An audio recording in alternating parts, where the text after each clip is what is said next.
to be or not to be?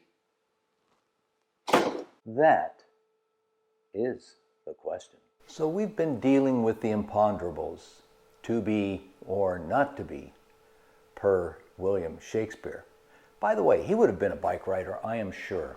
What bike do you think Shakespeare would have ridden if he were alive today, or any day when there were motorcycles? Let's not digress. So the question was, can there be too much carbon fiber on a motorcycle? And there would have been a time when I would have said, nah, can't be. Carbon fiber is the wonderful material, and it looks good and does everything you ask of it. Then along comes a cracked and broken kickstand, and several $100s later, my opinion is radically different due to direct personal experience.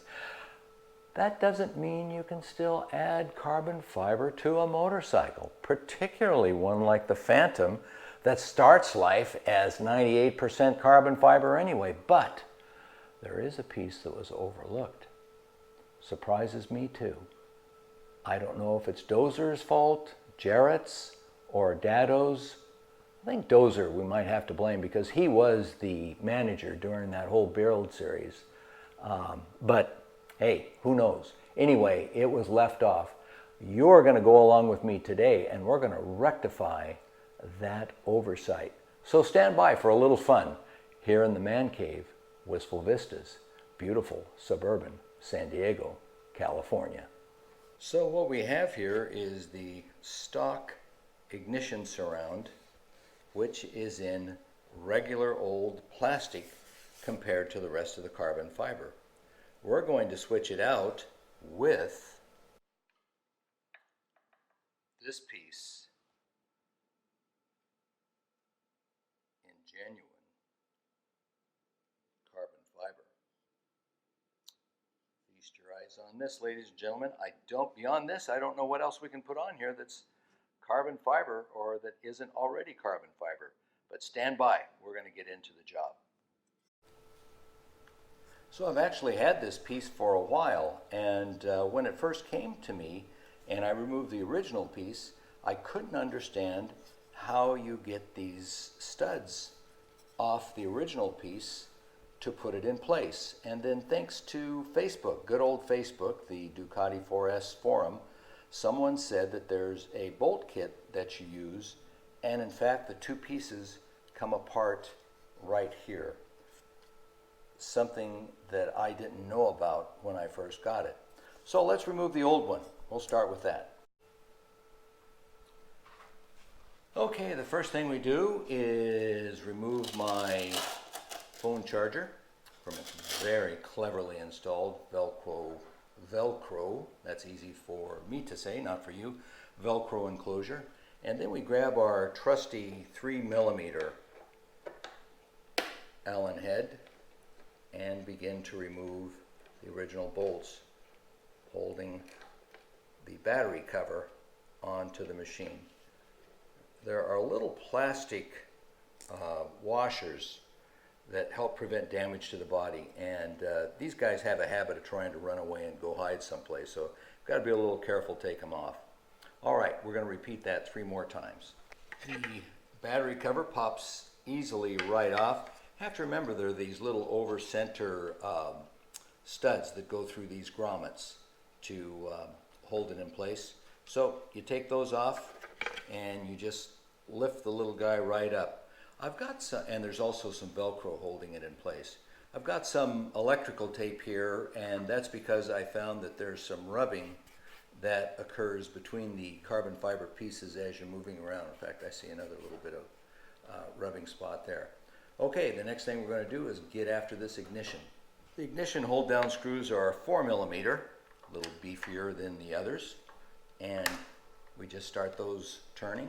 Try and do them, get them started on each side. So we'll get those started and we will remove them. Forgot to mention there's 2 little 3mm screws down here. So much for experience, because this is the second time that I've done this, ladies and gentlemen. But I forgot about it, so don't forget to remove these 2. which like I just did. They're hidden down in there, but they'll come out. And don't lose that little plastic washer. And that frees the original stock non-carbon piece to come out. There we have it. These are the two screws that stymied me the first time around, but we got them now. Don't forget, you've got to reuse these blind nuts that come on the standard piece, so you've got to remove these and put them on the new piece. In their wisdom, as much as they charge for these little carbon fiber things, they don't include them. So we'll do that right now.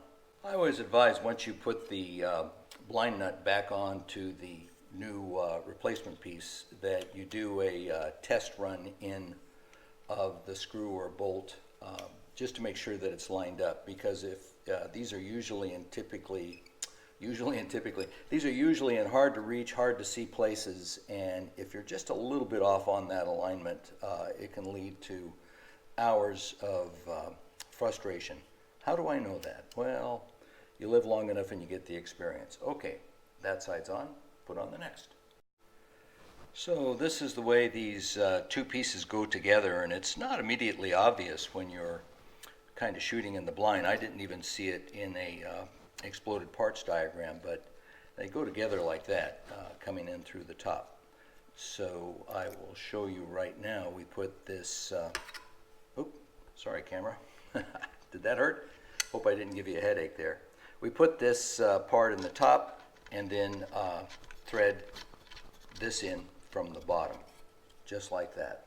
And voila, we are set to reinstall our full carbon piece. I'm going to go back in and put some Loctite on these two threads. No sense having those vibrate loose. And then we'll get it back on the motorcycle.